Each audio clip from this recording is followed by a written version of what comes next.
მოგესალმებით. ყველა ვიცით, რომ 2021 წელი, ვინც არ იცით, გეტყვით, რომ იქნება თეთრი ხარის წელიწადი.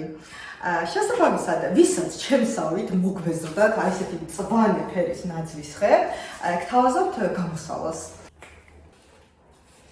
ნაძვის შესაღება ფაქტებად აი ესეთი საღებავი, პუვილიზატორი, აუცილებლად უნდა შევღებოთ გარეთ. ჰაერზე არის ტოქსიკური და შეგიძლიათ გამოიყენოთ ხელთათმანები და პირბადეც. არის ასევე საკმაოდ ალერგიული, ამიტომ არის აუცილებელი მისი გარეთ შეგროვა.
ყველას გილოცავთ თამდე 2021 წელს და გისურვებთ, რომ 2021 წელი ყოფილიყო ძალიან ბედნიერი, გაფრთხილებული და წარმატებული წელი და რაც მთავარია, ყველას პირველ რიგში გისურვებთ ჯანმრთელობას.